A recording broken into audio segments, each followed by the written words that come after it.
Hello, everyone. It's Tuesday on Your View. Welcome to the show. I am Mariah Afolabi Brown. As always, I have the ladies with me. Hello. Good morning. How are you guys doing? Topsy, did we see you yesterday? Yes, we did. We were together yesterday. How are and you? We were together This again hair, how today. many months are we going to hold it on? It's just a few weeks, hasn't it? No. It's actually a month already. Okay. It's a month already. Just about to ask how many months? It's been a very stressful hair, actually. Right.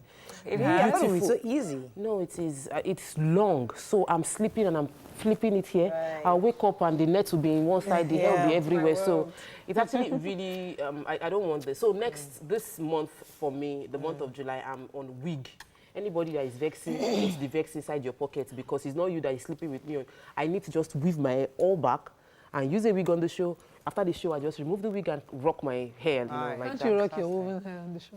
I could try, just for the fun of it. I've done it before, but I like my glam self on the show, and I actually think I'm allowed to enjoy glam. Well, I'm when I carrying want threads to. and I love it. And you're not rocking it on the show, open like, Rubber like thread. I'm not understanding. Rubber thread. Are you opening the hair on the show? I wish I could. It's my but you- Anyway, how are you doing? I'm doing Neku good. Palemo Saturday. Yeah, Or Sunday. Sunday. Neku Palemo. I understand. My daughter's birthday, yeah. Or it's not her birthday, but Yeah. we're just doing little, it's just like an activity day. It's not a party talk, but so don't come with any dancing shoes. It's activity day, it's arts and crafts day, For the please. kids. We're teaching Oh. our You have told us to children. come out with our we're going to crafts do some painting, we're going to learn how to, we're going to learn gardening, we're going to look at birds, and learn about birds. It's by the party. Yes, so that's what we're doing. No, but we're I playing said music I on our phone. want to mention something. It's like my CSR for the show, which is I'll look for stories of positive stories around Africa and cool. share it. And I think I talked about Got South Africa. yes, the South African. But today I'm talking about a Kenyan. He invented this glove that translates sign languages Oh yeah, I saw that online. into like regular language that you Yeah. understand, and it can be in different languages. So it helps people who do not understand language be able to communicate with those who are, Nice. what's the word, the proper word, not deaf, who have a can't- hearing hearing disability. yeah, hearing Yes. Or hearing impaired. Yes, or hearing impaired, yes. So that's a Good, good thing. nice. He's a 25-year-old. He did it because have his his niece was born. Yes, his name is Ray Alela. So I just want to encourage us here. I mean, things More may be creative. tough, but we can be innovative, Nice. creative, and inventive. So next week you talk about the Anthony, shout out. Hey, Carol. Hey, Lagos. How is your area doing? It's well, good. They've ameliorated, and amelioration work is still continuing. We're seeing it's still mud. If you see my car, if you see my Happy car, that there's a good side to the story. I've heard so many complaints that I know are genuine. I'm if happy you see you're my saying car. the And good side. yesterday, the task force were seriously dealing with those tanker drivers. Fantastic. The traffic was. They were Fantastic. taking them, smashing them, and doing all sorts of them. Okay, so it's Engineer Ni's birthday today. Happy That's birthday, our sir. technical And my guru. paddy at the discos, Chief Sunday Oduton. Yeah, so It's his birthday as well. Oga Happy Oduton. birthday, sir. we have to greet you very well because we don't have lights. Oga Odunto, happy birthday. Happy birthday. Very nice face. It's true. Engineer Ni, that is your paddy inside the car. Happy birthday, Engineer Ni. Many more fruitful years. Amen. Ẹ ṣe ọ̀pọ̀lọpọ̀ ọdún, igba ọdún, ọdún kan. Yeah, exactly. What's Fantastic. up? What's up with you? How you doing? YK met somebody who's a fan. I didn't have her name. Esther. Is that her name? Esther. Yes, Yeah, I her think name the is picture's Esther. supposed to be up very soon. YK has been meeting our fans all over London. I don't know where she's going to, but she meets them every corner, every corner store. And This it's particular lady, YK had met her Yay. before, they couldn't take a picture. Hey, so that's she was Esther. praying to see her again, and she did. And they met so up. See YK, I can't see her face very well. yellow. YK has left her grandma duties for holiday. Yes, She's she's now on a moving. proper holiday. Yes, holiday. that's nice. That's nice. Fantastic. YK, we miss you yesterday, though. I was while it was raining. It rained pretty much practically yesterday, and I was on the expressway and I saw a woman. I don't know how some people can just be very ignorant, and it's important we share knowledge. You know these raincoats many people on the streets wear because Yeah. we had the street traders wear them a lot. They're like those nylon raincoats. Yeah. Those, This woman had it over her baby. She was backing her baby. Had it over the baby, and I was just walking. The baby was there suffocating. You could see the air at the back. close to. I had to practically park on the express. Calm down. I said, Auntie, madam, How come. you did that? And I said, please, this child is not breathing. She now removed the raincoat. I wanted to continue walking. I said, Auntie, come here. Just puncture a hole near the mouth and or where the baby is, and he'll be fine. But the baby was, you could see the air. It was The nylon will be sticking to the practically baby's suffocated. face. So you get home, the baby is probably just gone. So It might not necessarily go, but he will definitely get on with some kind of a respiratory You would problem. suffocate, definitely. Yes, I've done that with So it's important. I wanted to share this so that women people too, who are watching, What I like- when you have that raincoat over your child, puncture some holes so at least they can breathe. Another thing that I'm happy you just did is to let people know that when you see things like that, don't just say, can hey, step yeah, and you drive past. You know, use a little compassion and spend time. Yeah, so I had to turn on my hazard to come there because can you hear Camilla? What's wrong with You know, Muslim women also, because they cover food, Right. sometimes also cover their babies. I've stopped a few as well and just help readjust So the there's baby's even head. a zip one for the hijab. So you put, once you're carrying a baby, you cannot wear the full one. You have to wear the one with the zip. So the baby is actually out. That's going to The baby break. is not wearing the hijab now. It's you that is wearing When we come back, we go through the front pages of the newspaper. Stay with us. We'll be right back.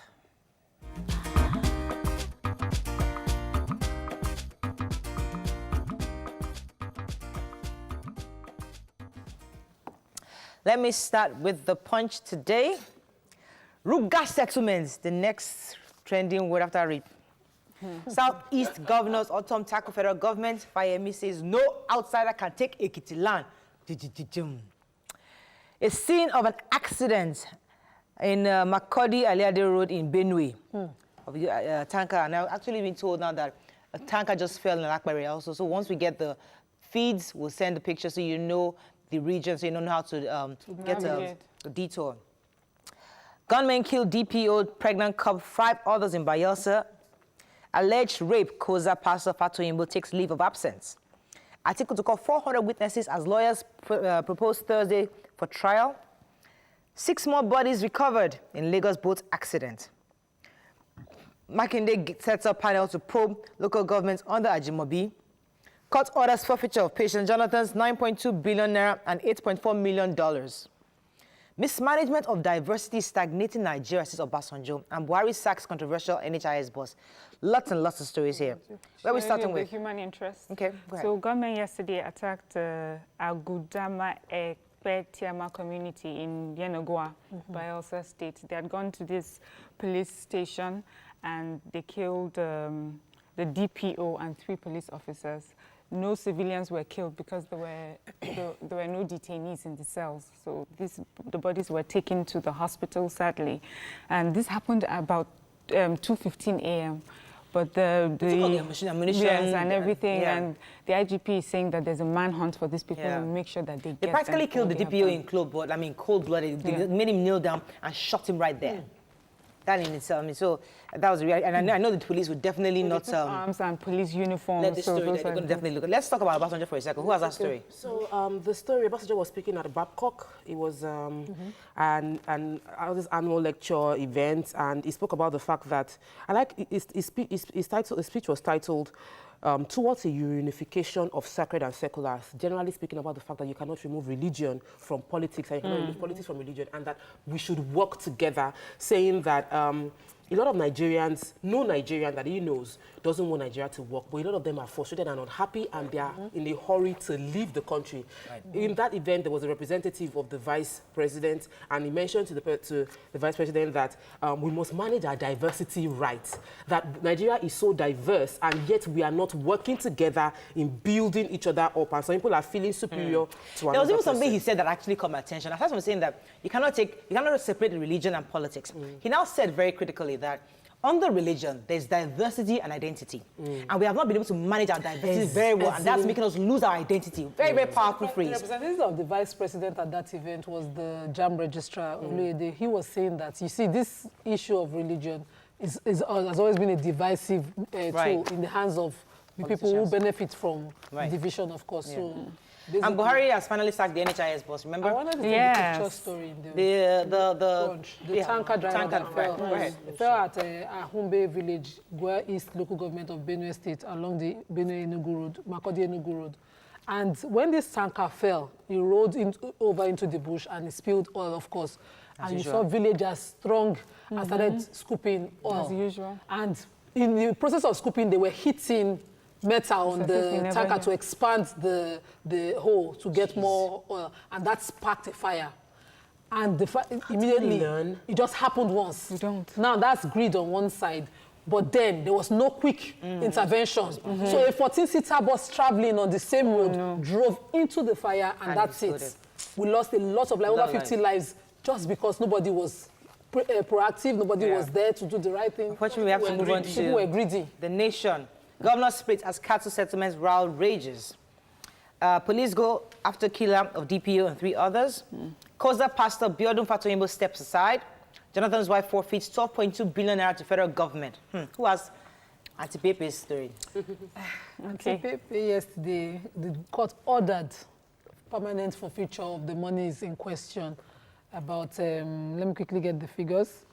12.2 billion now. Yes, of the, total amount of the money, 1 in billions, some in millions.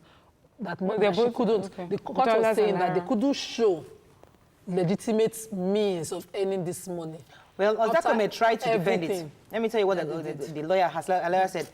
A lawyer showed 3 videos, and I have to tell you what these videos included, just to defend how she got that 2.2 or how the 2.2 landed in her account. The first video was showing Finchley Homes, exterior home designs, household utensils. What else they have there? Let me just show you all the things. That's all that considered 12.2 billion. Warehouse, drinks, noodles, furniture, the whole works.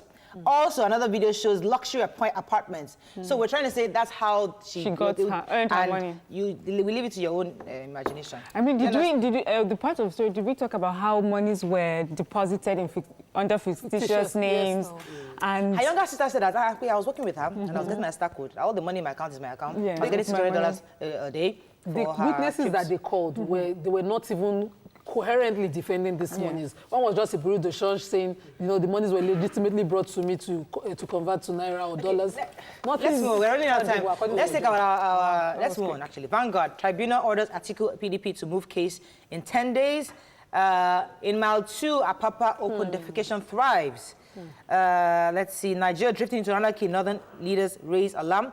30,000 naira minimum wage. Labour asks civil servants to prepare for nationwide strike, actually. Yeah. Many Nigerians aren't happy, says Obasanjo, and court order for future of the 9.2 billion. So minimum wage, yes. So organized labor. They're saying that they're giving a forewarning or telling civil servants to prepare for a nationwide strike, because it just seems that after the meetings with federal government, that they've come to a deadlock, right? That they have not made any agreements. They had a meeting to talk about the adjustments that should come as a result of the increase in wages. But they have been able to come to that agreement. Level 13. And there were different modulated increases. So because that the 18 to 30%, 18,000 to 30,000 increase cannot apply all through the rank. The government said they cannot afford it. But I feel that the government can afford it, and all the unions feel the government can afford it. Unfair and I feel that they can afford it by cutting the excesses. There are certain levels. There are certain levels. Our governor's still driving convoy. The average governor still driving convoy. We still have extra code for everybody that follows anybody. This is minimum wage, and it's unfair that some people fight at the lowest level and some people just benefit at the highest level.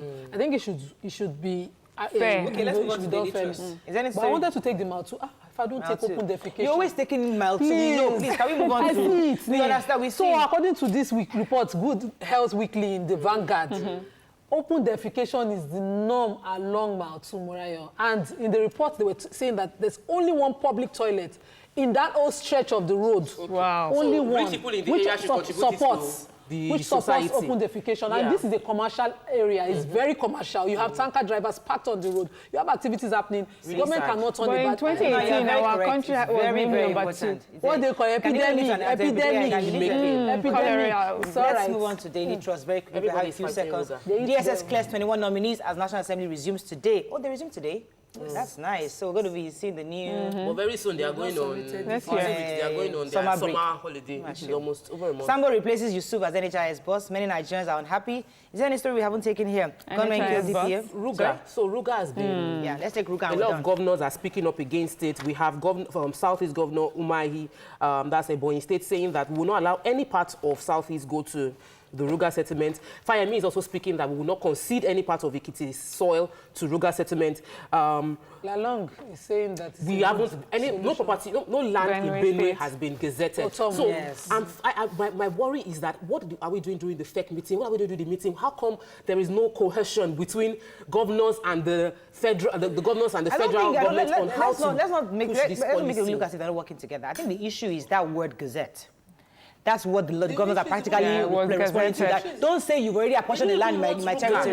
No, they can't gazette. We are agreed that they don't want to go and the gazetted. You're saying that this is what you have done, and they say, okay, show us the evidence that you have. Show us the issue. Papers. That's what they're talking about. Gazette a proper place, but the governor has to. You can't gazette in my own house. That's the that was don't come and gazette in my house. Well, fortunately, we run a federal system that is not even federal enough. They have, of course, the map of what, and they can say whichever area they want to gazette. The governor can say this area is disputed and no, I am not approving. That's a different matter. But the issue of saying Ruga is a Fulani word is even what amazes me. I found out that Ruga means rural grazing area. Oh, really? When we're growing up, Ruga was a Fulani word in Nigeria. We're happy to learn. We're learning new things. Anyway. Because my grandma was saying, Nigeria Ruga Fulani, you know, something like that. Now we know better. So I know. And we go on a break. When we come back, we have a lineup of topics. Stay with us. We'll be right back.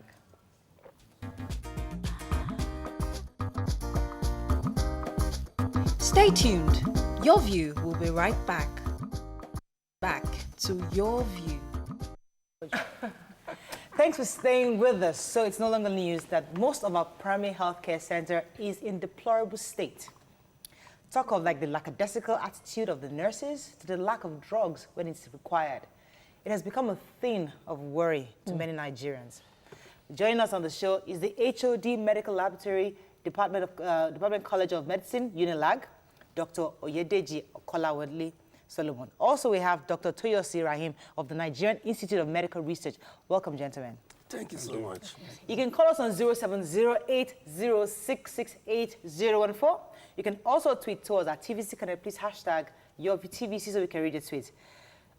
Recently, Punch came up with a report concerning primary health care centers, and we know the federal government, there was a time where somebody was saying, do we need to get more centers, or do we need to equip the ones we have? You know, so there's always this conversation, should we equip what we have, or do we just continue to build more across the country? In your view, the ones we have now, how equipped are they, and are they functional for us to, for our people to use? Actually, the ones we have now, they are functional, but at the same time, there are some problems with them. We have the issue of financing and governance in primary health care. Primary health care is actually meant to be the first port of call when you're talking of assessing health. And there are several other things that are put in place that will make for you to get health care at that particular level. In Nigeria, we are part of the Convention of the Alma Ata in 1978. The other one of 1987 in Bamako were there. The 2006 Abuja Declaration also happened in Nigeria. For me, we have enough primary health care. What we really need is to actually equip them more and allow the things that are meant to happen in primary health care to be happening there. Okay, I'll let the ladies jump in for a second, but I wanted you to help our viewers who are clueless about this to have a better understanding. When we hear the federal government budgeted X amount of billion for healthcare, could you tell us how it works? Where does the money go? Is it from the teaching hospitals, or then how are the primary healthcare center? Is it the state government's responsibility, or look up? Tell us that flow so we know who we are going to demand. Well, thank you very much. The budgetary allocation of federal government is strictly for those activities that are under the supervision of federal government. Okay. For instance, if it's about the healthcare services, we have various agencies under Federal Ministry of Health. Okay. We have all those agencies will present their budgets. Right. The National Health Insurance Scheme is one of those agencies. Right.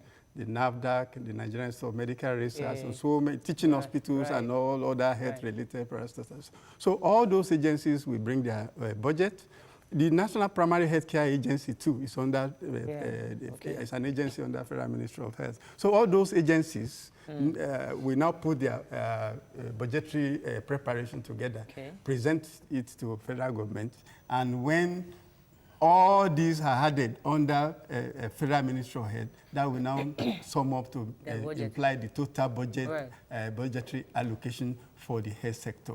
That includes the capital, the recurrence, and also... So what does the primary healthcare come in? Is it, that is a state government's responsibility? The National Primary Healthcare Agency, we have the national one. Then each state government also have National Primary Healthcare Development Agency that are under the supervision of the State Ministry of Health.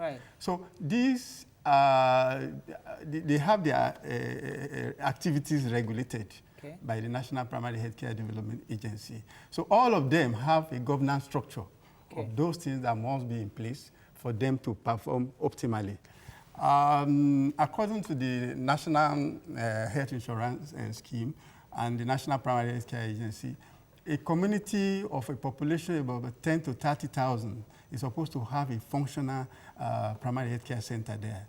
And remember, healthcare services, even when we talk of primary healthcare, we have the primary healthcare centers, we have the health posts, and then we have the clinics that are very common, that are close to the people, especially people in the rural community. So we have a challenge in our hands. We have a report that was released yesterday mentioned the fact that Bauchi has 3 beds for 6,000 patients. We also have a case where 13 doctors and 135 nurses are supposed to man 300 primary healthcare centers. How do 13 doctors manage 300 primary healthcare centers? So who do we hold responsible for not recruiting personnel? Because the challenge is that some of them resign, some of them retire, some of them die due to old age, and nobody's recruiting. There's complaints that Jos hasn't bought drugs for primary healthcare centers in 2 years. And who are we, the people that are going to this center, who do they hold accountable? Are we going to cry to the minister, or are we crying to the governor? So who is responsible? Well, if I may come in here, the local government structure has medical officers of health that is stationed at the local government secretariat.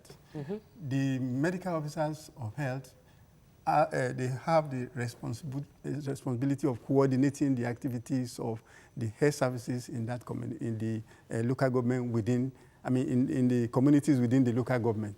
So they have the responsibility of knowing the state of primary healthcare facilities in their local government, and when these are documented, they now forward that to the local government chairman, who will in turn put it to the state government. And all these activities have to be properly coordinated. Just relying on Tokwe's question, I want to understand how the primary healthcare centers per states now, let's leave federal government, we'll deal with them later, are developed. Because for your state, for instance, you have 800 primary healthcare centers. On whose advice were these 800 created, to the extent that, they are failing to even employ enough salaries? Do you understand? To man them. So if, for instance, is it just the governor's decision to come and maybe after election and say, okay, we'll build structure for you, so they put a building? Because we saw some of the buildings, they were not, with what we have in Lagos, they are not even close. So we just put building there for them without putting somebody, or that there's actually a need and the government sees that there's this need. On whose advice are they built? On whose advice are they equipped? And what is the minimum number of personnel, doctors, nurses, that would say this is, that we must have primary healthcare centers for would say this can function, it can fly to the standard? I think we have to understand the function of the primary health care based on first tier, second tier, and third tier of government. Primary, secondary, and tertiary. Actually, the same problem we are having with the primary health care is the same problem we are having with not giving enough funds to the local government.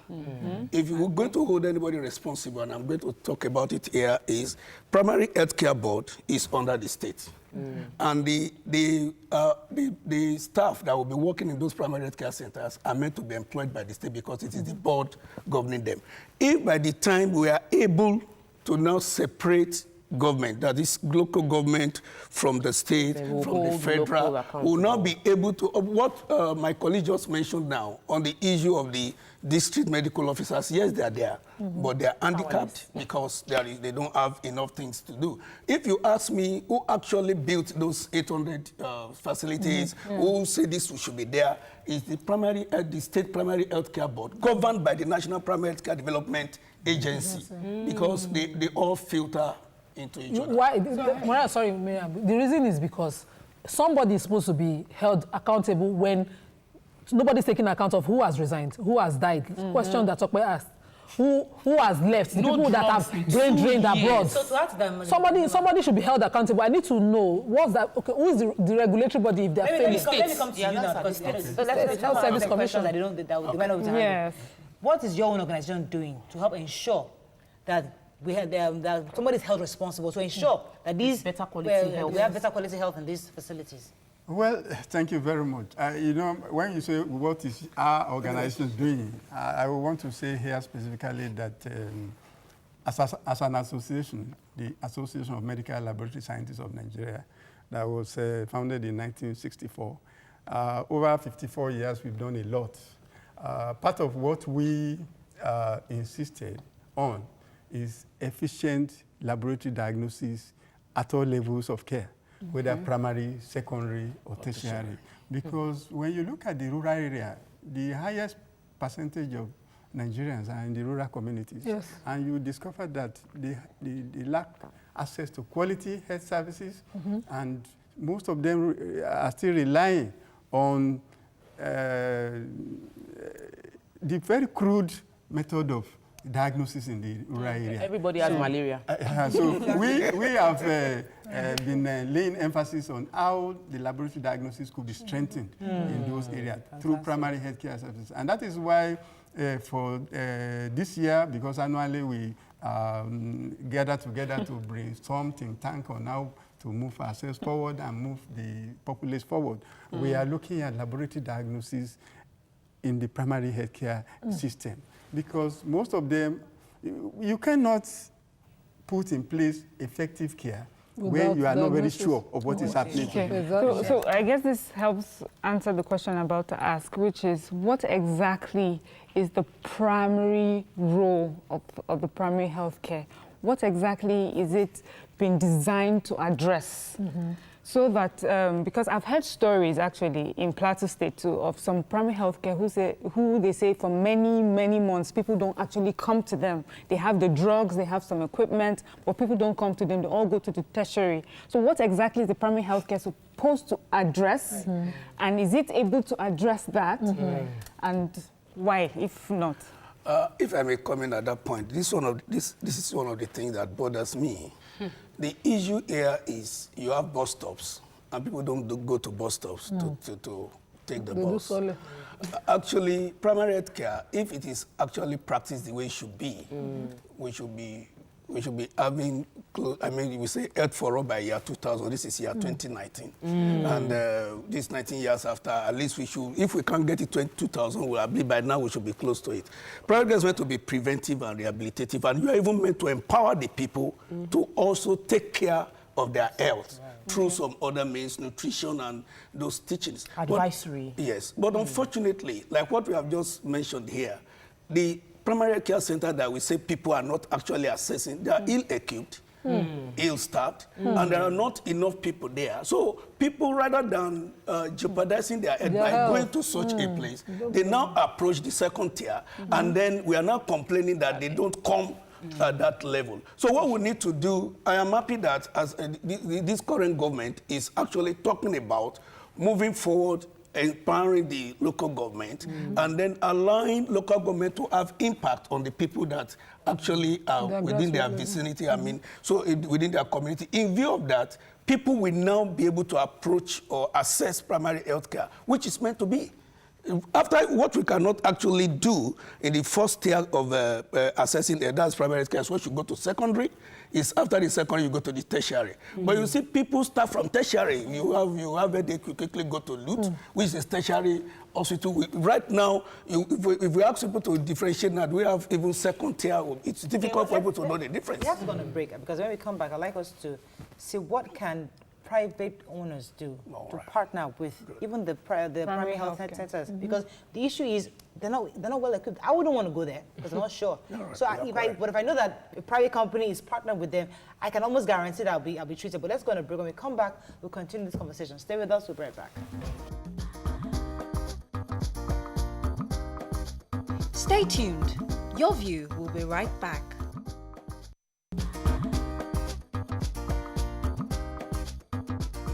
Welcome back to Your View. Welcome back. So, as we're saying concerning this healthcare, primary healthcare centers, I know your organization is doing a lot to try to change the norm. As we close on this segment, what would you want to communicate to our viewers exactly concerning your role and how you're going to help to develop and help make this primary healthcare centers better for Nigerians? Well, like I said earlier on, our role as medical laboratory scientists through the platform of our association is to ensure that the public is properly sensitized on the expectation at various levels of healthcare, the primary, the secondary, and the tertiary. Like we said earlier on, the first point of contact that is closest to the people is the primary healthcare services, and we advise and encourage, we've been sensitizing people that whenever there is any need for healthcare intervention, the nearest place they should go to is the primary healthcare center. Okay, let me take Akwas. Akwas, are you there? Oh, Sugar, we lost that call. Take a few tweets, please. Okay, so Ehi says, my own, when I fell ill last year, since the general hospital is a bit far and I was busy, I went to the lab for tests, took the results to the PHC in my area. Nurse said doctor wasn't around, but she could write the meds. She did, purchase them at a pharmacy, and was well again. Adebi Ezekiel says, primary healthcare is very important as the job cannot be left to the federal government alone. Also, there are many rural communities in the north that do not have access to primary healthcare. And that's the issue with distance. Some of them are really far away from the rural areas. Is there anything else you want to say, sir? Also, yeah, something to add is this. If we keep patronizing PSC, doctors will be available. I think most of them, when they don't have patronage, they tend to leave the post. So, and what she said, going to the laboratory without even any kind of consultation? Yes, it's a bit tricky also. Well, unfortunately, we have to end this segment by this time. But thank you very much for sharing your knowledge with us. The objective really is to let Nigerians understand the importance of going to primary health centers, because you cannot keep overburdening the other tertiary health centers. Let's go on a break. When we come back, we'll discuss erectile dysfunction. It's an issue that a lot of men go through, but they refuse to admit or even say anything about it. Stay with us. We'll be right back.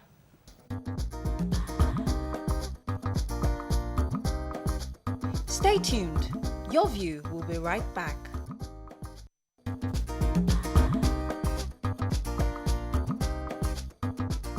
Welcome back to Your View.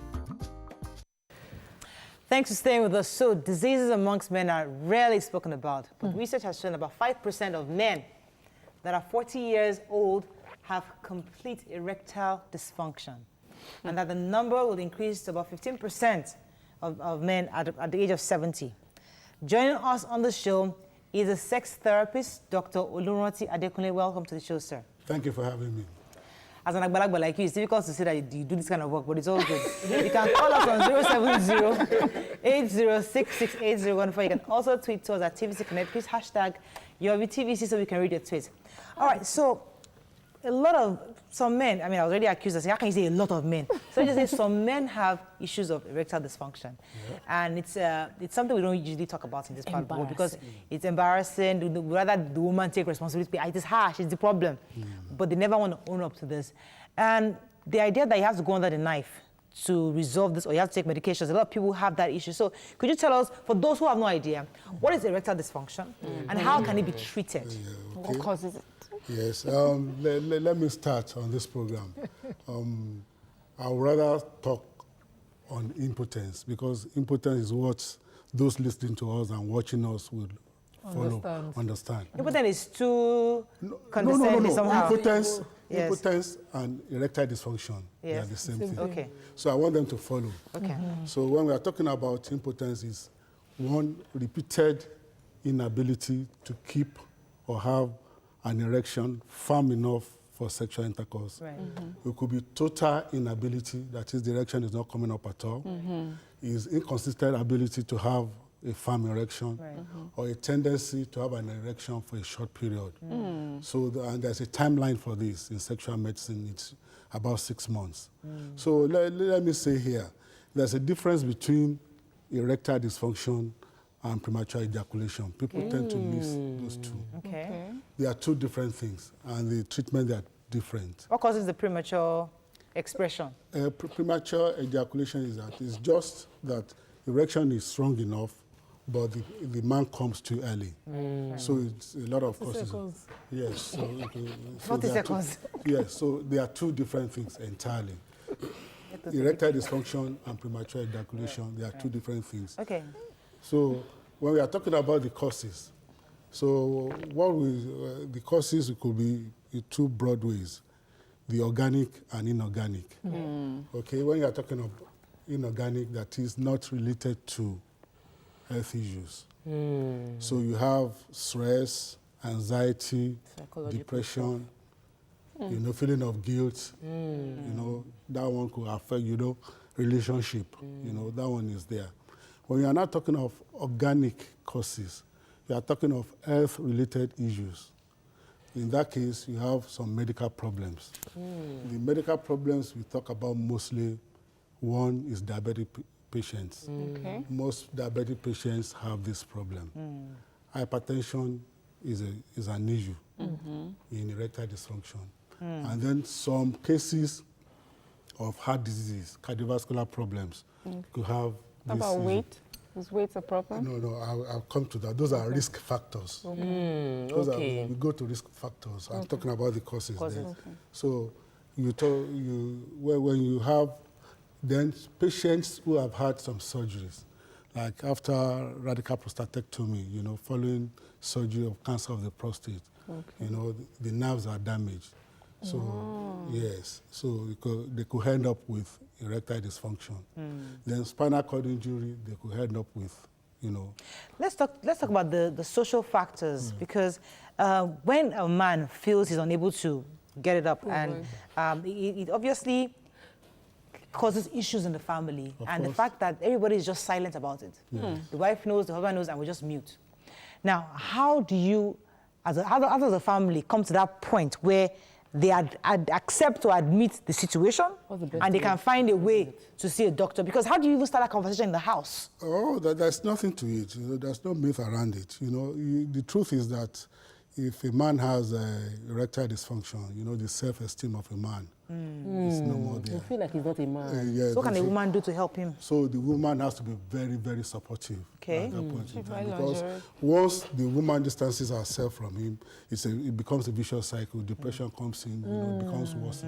So the two of them, the couple, they need to come together, then they see a physician from there, because we talk about the different modalities of therapy. But if couples don't talk, because it may be hard for a man to talk to a wife, do men, in your own experience, do men come to men? Do they come to you and say to you, this is what I'm going through? But the truth of the matter is that men come alone for the therapy. Occasionally, you see their wives coming along with them, And at times, you see some men, even when they are going through the therapy, they don't even tell their wives that they are going through the therapy. They want to see the results. So with the excitement, then they can now say, okay, yes, I'm back in form. So that's it. So you're saying it's curable then? It's curable. With the new therapy, we talk about that. It's curable. It's curable. Is it a common, because yes, the statistics say over 40 and then 70, but is it possible to have it in more younger men? And even if a person is impotent, is it possible for that person to get a woman pregnant, I need to understand the... Yeah. You see, to start with, the statistics that Mariah gave, it's okay. We don't have figures in Nigeria, but outside the country, it's believed that 50% of men have erectile dysfunction at one point or the other. Okay. So that is there. Wow. Then talking about the age, I can tell you we have treated a young man of 24. It's affecting young families, young homes. What can cause it in a young person? Yes. Yes, the social effects, you know, lifestyle, you smoke, you Any drink childhood heavily. accidents that can cause it? If it affects the pelvis, you are right. But when we talk about the therapy, there are different therapies for each one, so we talk about that one later. It's a personal issue for many people, and so it rarely gets discussed. But we have this platform now, and I've had a case where a lady thought that her husband was just, I don't know what I did wrong, but he's just not touching me, and didn't know there was any medical issue. And at what point should a woman get worried when there is no touching taking place, or there is no, there's no sign, you know, if at what point, you know, you said 6 months. Intimacy stops before marriage. We now marriage finished now. So at what point do you know two sides? How can somebody know if your spouse has erectile dysfunction before marriage where you're not supposed to be doing anything? And two, if you are married and there is an issue, you don't know. How can you? What are the signs a woman can use to know that I think this man has a medical problem? It's a problem in Tokyo. It's easy. You know, the only way a woman can know whether the man has erectile dysfunction is when there is performance or there's no performance. So there's no other way you can know. What if he says he's not in the mood for performance? What can that woman do to know that if he's medical or not medical? Okay, the truth of the matter is that if a man is married to a woman, right, normally they stay together, there should be, you know, should have known him long enough to be able to tell. That relationship. Some people say that every man should have early. Maybe I should, so that I can get the answer. Early morning erection. So that if there is none of that, you should get worried when you don't see that. That is a very, very good question. You see, that is the self-esteem of a man, because that is during the therapy, which I will talk about. That thing comes back. Okay. If you don't have it, then you should be worried. So a woman should be looking out for that early morning. But you might not even be.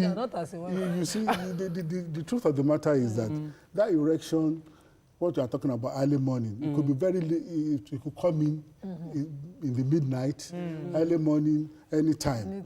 But the man himself will know. Okay. It's the man himself that will know. The woman will not be watching. So this early morning, this early morning erection, I've started checking my child. I have a 7-year-old.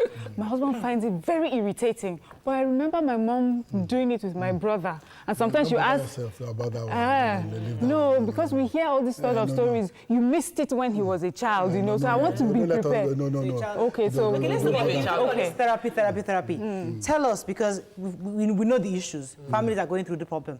Is there a solution? Because many people don't want to take medication because they feel that it might affect other things. How do we resolve, or how do we... what are the possible cures? What are the ways you can cure this issue of erectile dysfunction? If you are talking about ways of curing, there is just one new therapy that addresses the cause of erectile dysfunction. But if you are talking about the treatment, general treatment, you have the drugs, you have the vacuum pumps, you have the implants, prosthetics. Those ones are there. Implant prosthetics? Yes. You see, that one is surgery. But let me now talk on the one, since you asked that question, the therapy that addresses the cause. At the end of the day, it cures, at least, is the one because, but however, it's not for every case of erectile dysfunction. Okay. So you need to see the physician, you are profiled, you know the cause of the erectile dysfunction. That particular therapy is called extracorporeal shockwave therapy. Okay. So it's no pain, no drug, no surgery. No but you see, I know I read up a bit on this shockwave therapy, and very good. I said that I saw online that it's not FDA approved, and there's a fear that it's still in the early stages of of testing, that a lot of physicians are just taking advantage of this new technology, and you trying to use it to get people to subscribe to it, and they're really worried that it might not actually be because of the long-term effects. No, let me say something. For you to get FDA approved in the United States, it takes a very, very long time. Right. It has a CE approval. So, but the thing is that, like, since you have brought up that issue, right. In Nigeria, a study has been carried out in University College Hospital in Ibadan. So, and it's been proven that it's efficacious. So yes, it is. So it works. It works. What it does is that, you know, aside from the other modes of therapy, what it does is that it creates new blood vessels. It creates new blood vessels. So it addresses the problems. So it's not that for every case of impotence or erectile dysfunction, that So are you able to tell what the success rate is? The success rate in Nigeria is about 90%. I want us to answer that question properly. Let me take a call. Shagun, are you there? Hello, Shagun, are you still there? Yeah, I'm still here. Good morning. Go ahead, please. Good morning, Mariah. How are you? Very good. And good morning, Dr. Adekunle. Good morning. How are you? Well, I'm good. I don't know why Dr. and the rest of you were laughing when they got on this topic. Yeah, I'm here. Okay, so the question I wanted to address is the age, when we were talking about between the age of 40 and 70, regarding to the quick ejaculation or whatever, to get a bit more on that. But I don't know why Dr. was laughing when they started the topic. So just laughing, giggling underneath. Well, that's what I want to say. The question is, do you want to get the age range? Yes, the age, we're talking about from 40s. Okay, to 70s. so based on what we read, I would like you to tell us exactly what the right age, what age should we start worrying about erectile dysfunction? The truth of the matter is, by WHO standard, when you talk of a man, 18 years. Okay. And I said that 50% of men, that is, you can have it under 20. We've seen it in a man of 24 who is just going for his youth service. Wow. But the truth of the matter is, it occurs more in older men. Because the reason being that the integrity of the blood vessels gets affected as the man gets older. So that is why you have it more in older men. Because of lifestyle attitude, you can have it in younger men. And you have men who are under 40, a lot of patients, you see them newly married, who have come for this therapy. Okay, let me take one more call. I'll come to Mariam. Akpos, are you still there? Yeah, I'm still there. Thanks for calling. Go ahead, please. Yes, I need your help concerning of the minimum wage that our president approved. Minimum I want wage. to know the really point of this. Is it for only federal or both the federal and state? Across board. Across board for all Federal and The state. minimum wage. Yes. Everybody. Okay, thank you very much. Yes, Mariam. Okay, I wanted to talk about the lifestyle issues that you spoke about. I've heard stories that young people use some drugs, some enhancement drugs, and that they start quite early in their 20s for some of them, and then when they get to their 30s or 40s, they begin to have issues with things like this. Is it true? That's true. You see, those drugs have their side effects. It's not something that you advise people to use. You see, the thing is that even as at that age, you've exposed yourself to that kind of therapy. You get addicted to it. So, and at a point in time, those drugs fail. The body gets used to it. So those drugs fail. So at the end of the day, you end up having young men need to Let me know just call this. for Sandra. I'll come to Anima. Sandra, are you there? From Abuja. Yeah, good morning. Morning. Go ahead, please. Yeah, please, I want to ask questions in the erection thing that doctor is talking about. Now, I have a friend. He has a good erection, but he comes quickly. Actually, my fiance, he comes on time. So, and it's bothersome. You know, sorry we are doing it, but, you know, I'm just worried about it. I'm worried for him. Though he said he has diabetes. Right. He opened up to me that he has diabetes. Right. That's what it's causing it. But I didn't believe him. I was thinking maybe there's something more than that. Okay, so can that... Now watching doctor talking, watching everybody talking, I decided to call. Thank you very much, Sarah. If really dialysis... Fantastic. So can the therapy work for her fiancé? No, you see, what she just described is premature ejaculation. But at times, it's difficult to differentiate to the patient between erectile dysfunction and premature ejaculation. Because the erection might not be strong enough to start with, then you come too quickly. That's it, because you cannot keep it for long, so you come too quickly. So but if it is strong, very strong, and you come too quickly, then you know it is premature ejaculation.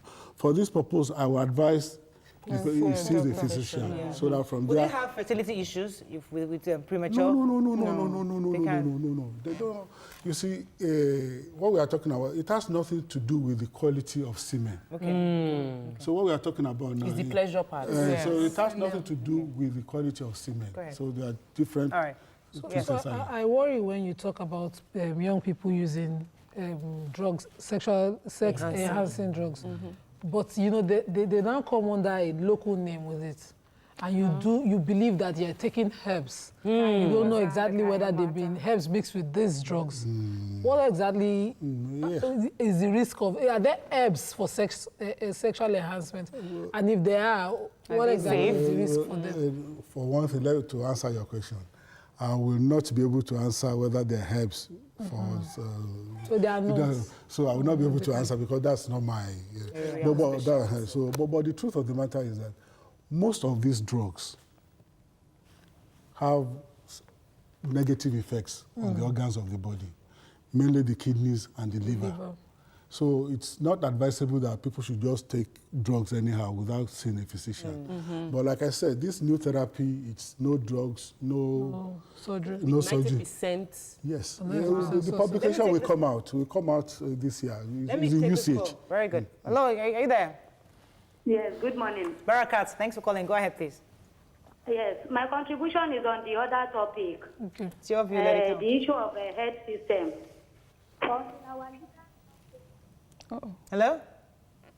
Hello? Yes, we can hear you. Go ahead. I said until our leaders stop going abroad, that is the time that we can tackle health issue in Nigeria. Without that, there are still big problem. Thank you very much, Barakat. Thank you very much, Barakat.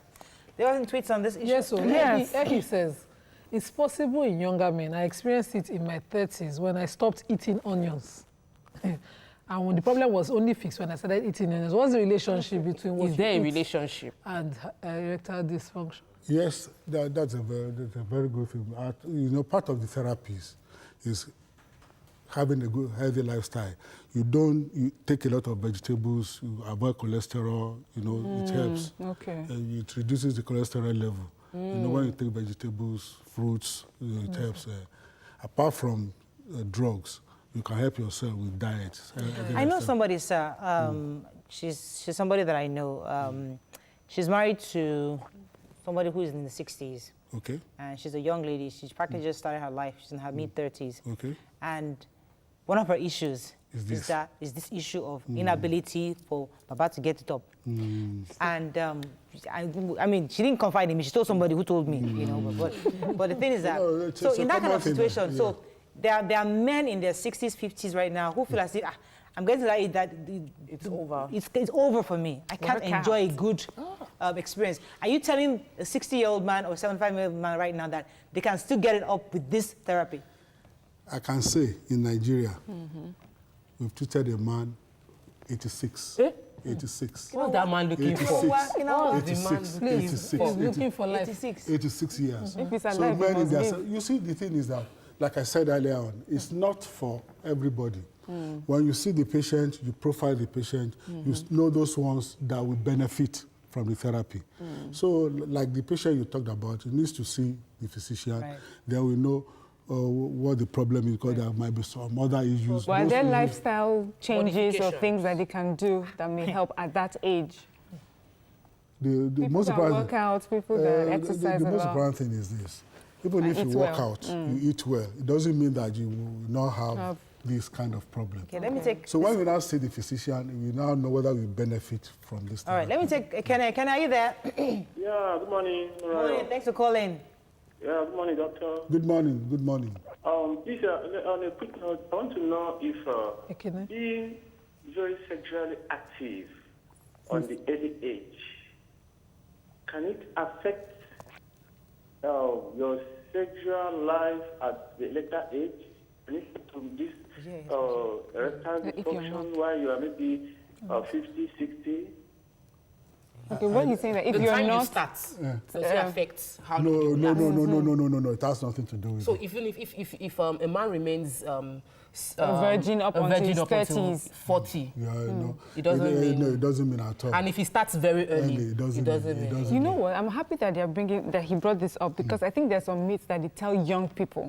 So we hear young people. That's why we hear young people taking these sexual enhancing drugs. So we hear that if you're a virgin for too long, you may not be able to. That's not true. No, so it's That's good not to true. be able to address That's that. not true. That's not true. Okay, we have to go on a break, but and I think we're going to round up this conversation. But generally, the objective was to let Nigerians know there is a solution, but it's not for everybody. It's not for so you need to see a doctor to know if you are eligible for a shockwave therapy, which is something. So I think I'm sure lots of people would probably want to contact. We'll let them know on our own individual pages. We'll share your numbers with them, so just in case they want to see you to get more information on this. Thank you very much, sir, for coming on the show. It's my pleasure. Thank you very much. When we go on a break now, when we come back, this matter is still hot, and we're not going to let it die down, at least until we know where we are heading to.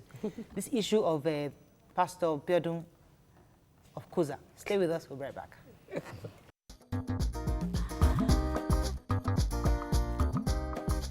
Stay tuned.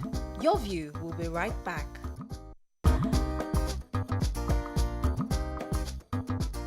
Welcome back to Your View.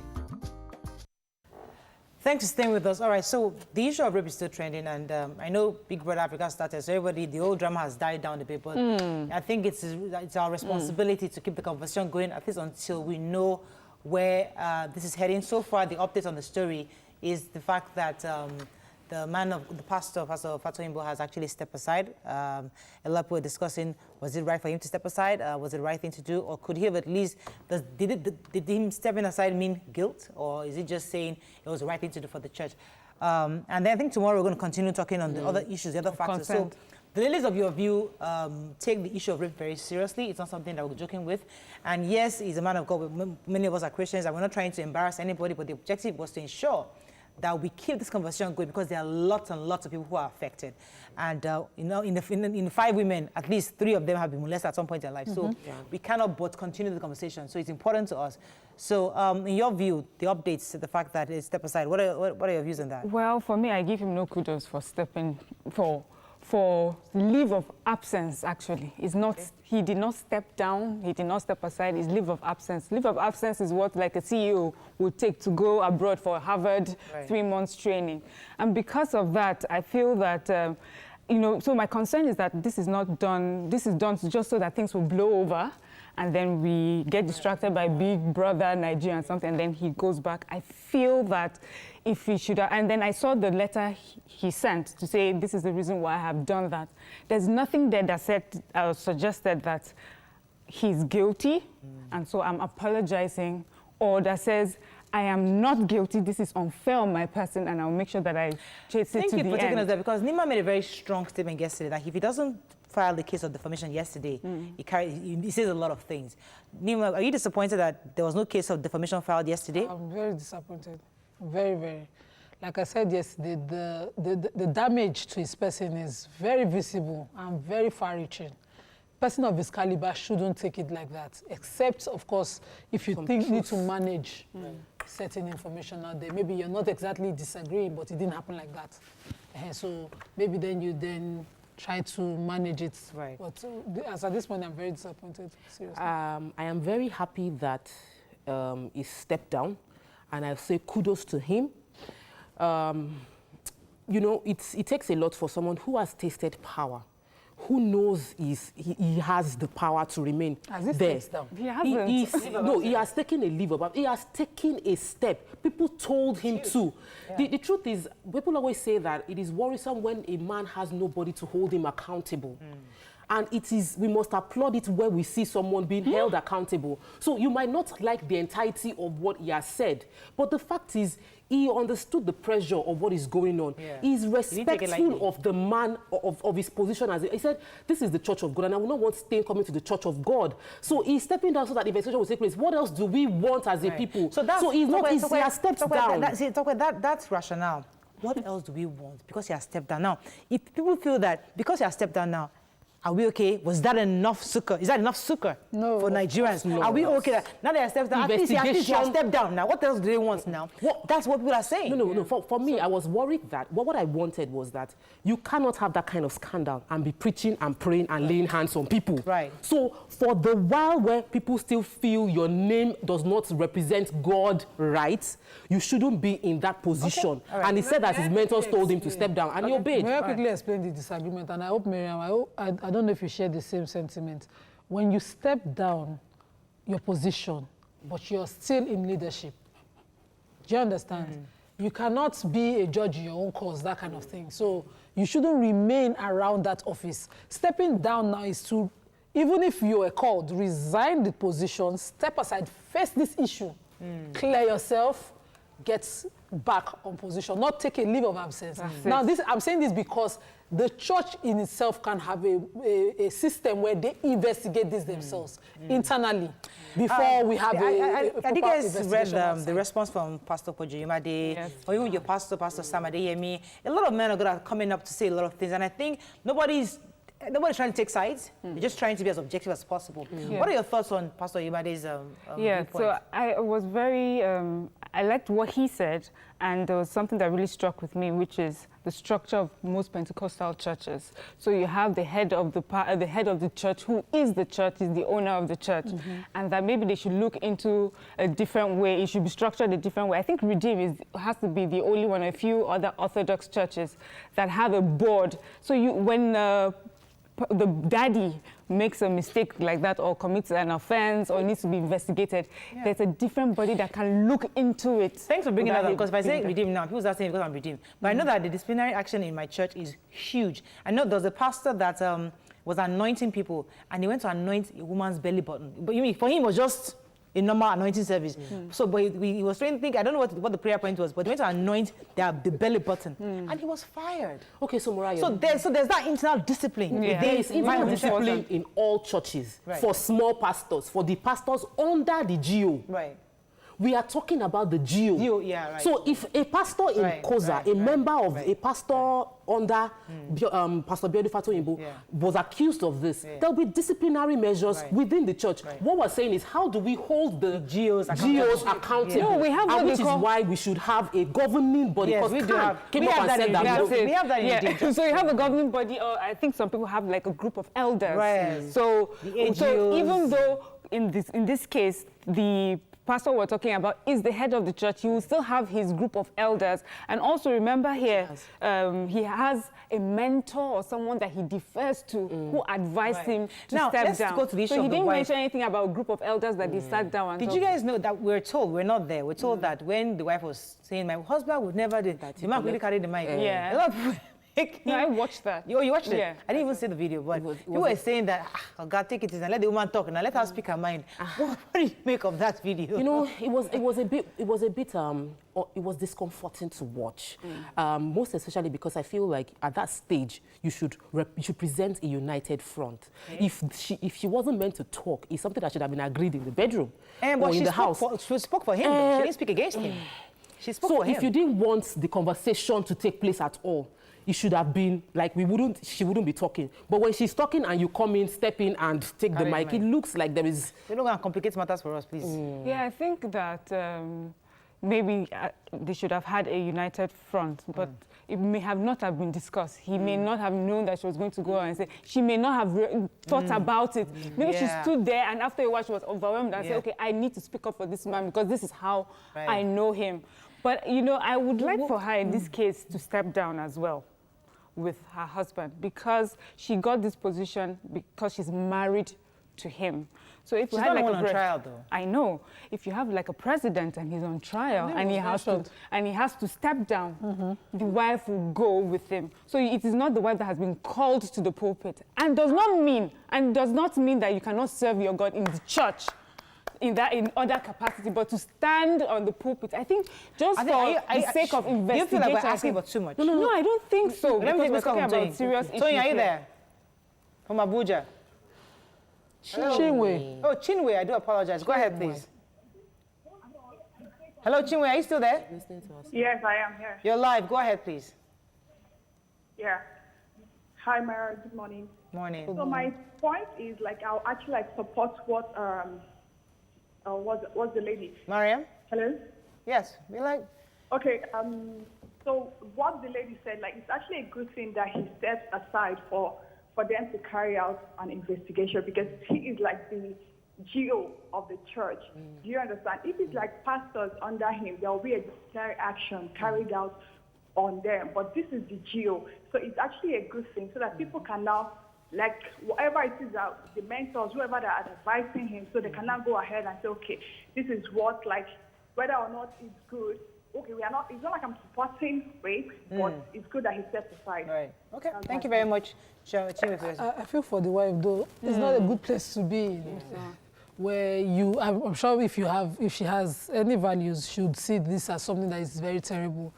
But then, loyalty to the person you're married is also an issue. I don't think all the pastors, what do you think? For me as a wife, I would not support her speaking against her husband in any form. I would also expect that we need this is what Mariam just touched on is a juicy, major hot topic in terms of who is called and who is assistant calling. That's a different issue. I know. I don't say that is a different but juicy, because we realize that every time a man says I've been called by God, the wife becomes automatic mommy Gio of God, of the church. So sometimes we need to separate the roles. You are the wife of the man of God. You are not a pastor, and you're right. So, but that's we're not dropping just went back to we have to move on. Please, one thing all the pastors have said is that they want three things: healing, justice, and redemption. Which I think we've not emphasized on. Everybody is speaking on Pastor Biodu and saying that, oh, step aside. He is entitled to redemption. He's entitled to be punished if he's done something wrong, but he can also be he's also entitled to redemption, which means that if he comes out, if he's found guilty, if he served his term, if anything goes on, he can come back to the church as a pastor. Right. Because God forgives everybody. Justice is that we have a proper investigation, separate from the bodies. So, yes, the church might have a body that they look into, but the way I see it, if you are a called person, pastor or afa, you are a Nigerian that falls under our administration of criminal justice law, and it should be applied to everybody across board. So they should arrest if it's necessary, investigate where it is necessary, put to trial where necessary, let him have his day in court. Okay. If he's acquitted, perfect story. All right, we have to round up. Unfortunately, we have run out of time, but as I said, we're not dropping this topic. We're going to try to keep it alive as much as we can, at least until we see where it's ending. But for now, I think we're still talking about it tomorrow. We're talking of other angles, the angle of the wife, the protesters. Consent. The consent, the issue of consent, the issue of people saying, oh, I'm sure they were dating. There's so many angles to this story. So because we're really hoping that this one incident should be the last from any quarter. So we're trying to, should be the reference points for justice. Thank you very much. So we want to try as much as possible to ensure that we look at all the angles and deal with them as they come. Have a fabulous day. Want to be part of our live audience? Please come early. I think we can only take 30 people. Come early so you can get a seat. Have a fabulous day. We'll see you tomorrow. Bye-bye.